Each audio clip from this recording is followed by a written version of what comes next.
I hope आज स्वस्थ है, मस्त है। कल बरसात છે આય કદી ટીવી बहुत चंद्रबाबू नायडू सूत्रों के मुताबिक तो आई छे नहेना नहा खाकर की बने हुई वो गोल का पैर दियो ना तो वो नहाए खाए छे से ना तो आई पूरा नहाए खाए के एना किछ रेडी हो गेल छे। बाकी सांझ तक और लोग सब आबि जेथिन।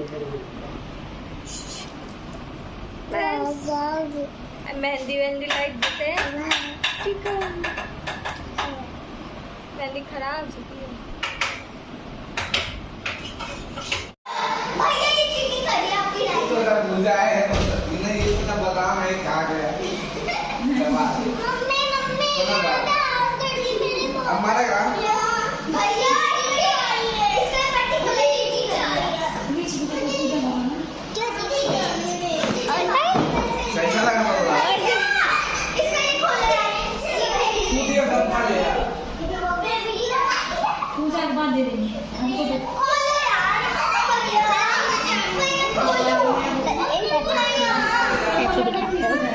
तो आए अहाँ सबके वट सावित्री के हार्दिक शुभकामनाएं।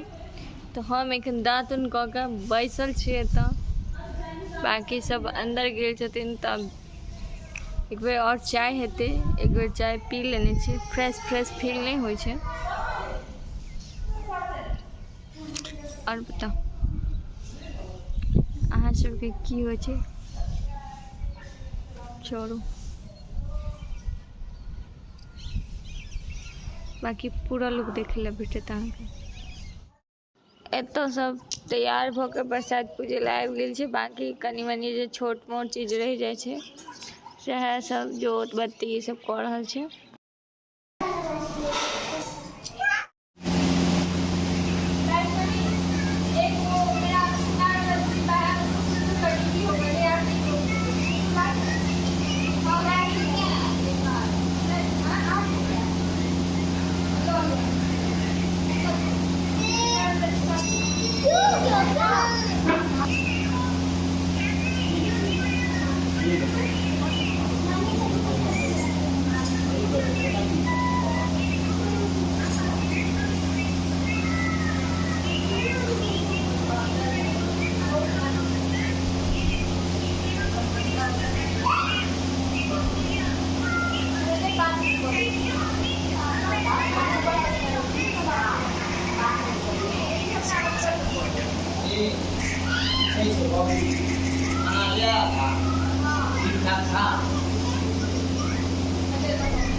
व्रत करती है। व्रत का विधान सा पूजन के बिना जल भी ग्रहण नहीं करती है। इस व्रत के संदर्भ में सावित्री इन दोनों को इधर करो और यहाँ से फोटो बढ़िया से लो, फोटो आज सबका। कथा प्रसिद्ध है। विवाहित महिलाएं प्रातःकाल स्नान करके नवीन वस्त्र, शुद्ध नए वस्त्र, आभूषण इत्यादि धारण करके सर्वप्रथम पूजा की सामग्री तैयार करती है।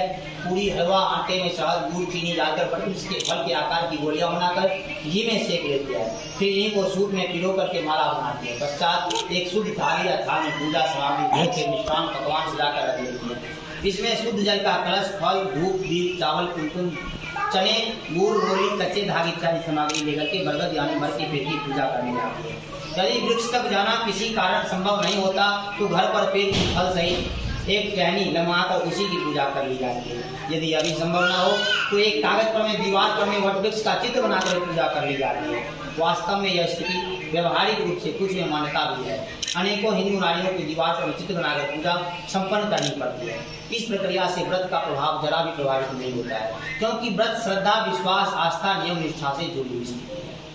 वट वृक्ष पर में जल चढ़ाकर जल से प्रक्षलित वट के तने पर में रोली के टीके लगाए, चना, गुड़, चावल, घी इत्यादि चढ़ाने के लिए लाई गई सारी सामग्री चढ़ा दी जाती है। वृक्ष के नीचे घी का दीपक जला दिया जाता है। हल्दी के कच्चे सूत के धागे रंग करके वटवृक्ष में लपेट दिए जाते हैं। वटवृक्ष की 7 बार परिक्रमा की जाती है। वट के पेड़ के पत्तों की माला पहनकर व्रत की कहानी सुनी जाती है। फिर घर में पकवान भोजन चना रुपया संग्रह करके संबंधियों सहेलियों में भिजवा दिया जाता है। तत्पश्चात व्रत करता स्त्री अपनी सास के चरण स्पर्श उनका आशीर्वाद प्राप्त करती है। अब कथा है कि प्राचीन काल की बात है। मध्य देश में अशुपति नाम के परम ज्ञानी राजा थे। उनकी दीर्घ काल तक संतान न होने के कारण दुखी हुई। राजा ने अपने राज्य के सब विद्वान ज्योतिषियों ब्राह्मण पुरोहितों पर एकत्रित किए। सबका यथायोग सत्कार का कि हे भविष्य दर्शी विद्वान विप्रों, आप सब गणना कर यह बताने कृपा करें कि मेरे भाग्य में कोई संतान है या नहीं है।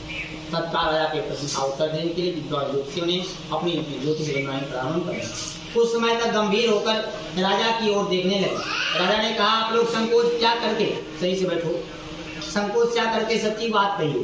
ज्योतिष सिखाने वाले बोले कि राजन, आपके प्रश्न का उत्तर प्रसन्नता बढ़ाने वाला नहीं है, फिर सत्य को छिपाना नहीं है। आपको पता ही देना है, आपकी एक अत्यंत रूपवान विद्वान धर्मपरायण कन्या उत्पन्न होगी। इसके अतिरिक्त वह भी अपने विवाह के 1 वर्ष बाद विधवा हो जाएगी। यह विधि का विधान है। ज्योतिषियों की भविष्यवाणी सुनकर राजा बहुत दुखी हुए। ये तो वैसी तो खराब है, ये तो अहिंसा है। ज्योतिषियों की भविष्यवाणी सुनकर राजा बहुत दुखी हुए। वह कन्या को अपने राज्य की भविष्य चिंता में बहुत दुखी हो गए। कालांतर में राजा की कन्या उत्पन्न हुई। वह समयानुसार बचपन व्यतीत कर विवाह हुई। विवाह योग हुई, आयु की हो गई। राजा अपनी कन्या विवाह का परिणाम सोच करके भी दुखी हो गया। यह विचारने लगा कि कुछ बचाव का प्रयास किया जाए। ऐसा सोचते सोचते देव प्रेरणा से राजा को नारद जी का स्मरण हुआ। धर्मात्मा राजा ने आवाहन कर नारद जी को बुलाया, सारी बातें बताई। नारद जी कुछ पल विचार कर बोले, राजन, तू अपनी कन्या विवाह का दायित्व उसी पर छोड़े। तू अपनी कन्या से कहो कि वो अपने लिए स्वयं ही कोई वर तलाश करके ले आए। तुम्हारी कन्या जिस युवक को अपने पति, भावी पवित्र पति के रूप में तुम्हारे सामने प्रस्तुत करे, तुम उसी के कन्या विवाह शास्त्रोक्त विधि से कर। राजा ने अपनी कन्या सावित्री को बुलाया। नारद की बातें बताकर पूछा, पुत्री सावित्री, तुम कहो तुम्हारा विचार क्या है। सावित्री बोले, हे पिताजी, मैं नारद जी के आदेश का प्रसन्नता पूर्वक पालन करूंगी। राजा को कुछ सांत्वना प्राप्त हुई और राजा राजपुत्री सावित्री ने सभी सहेलियों, दास दासियों, मित्रों सहित भावी पति के योग्य व्यक्ति को ढूंढने का भ्रमण करने लगा। अनेकों नगर वन में पार कर सावित्री एक छोटे से रमणीक जंगल में पहुंची। वहां पहुंचकर सावित्री ने अपना रथ रुकवा दिया। कुछ देर प्रकृति की सुंदरता निहारने के बाद सावित्री विश्राम करने लगी। आंख खुलने पर उसे वृक्ष की डाल पर बैठकर कुल्हाड़ी से लकड़ी काटता एक सुंदर बलिष्ठ गौरवर्ण का युवक दिख पड़ा। वह उस युवक को देख करके सावित्री का ध्यान युवक के चेहरे के भावों, मुखाकृति और स्वभाव को ध्यान करती रही। युवक का मौन निरीक्षण करते हुए काफी समय व्यतीत करने के बाद सावित्री ने अपने अनुचरों द्वारा उस युवक को बुलाए जाने पर सत्यवान उसके पास पहुंचा। उल्टे कह दे मोर दियो कैसे हेते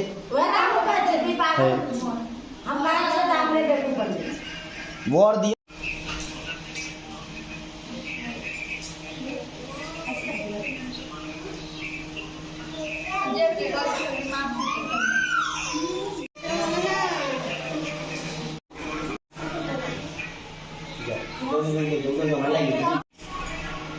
सारे कपड़े गीले कर देगा फिर ये दीदी को कैसे लगाओ पूरा कपड़ा से बोल दिया इसका आंख फेंक दिया हाथ धो दिया अच्छा आंख फेंक दिया हां ये दीदी वाला बनाते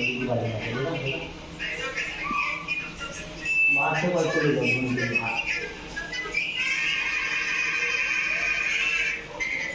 अंके के दोनों बात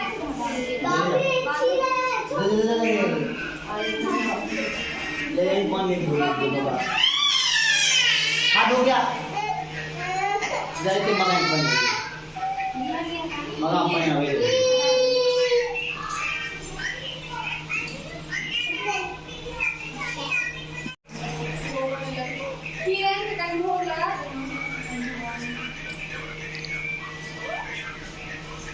वीडियो बनाएंगे भाई तुम्हारा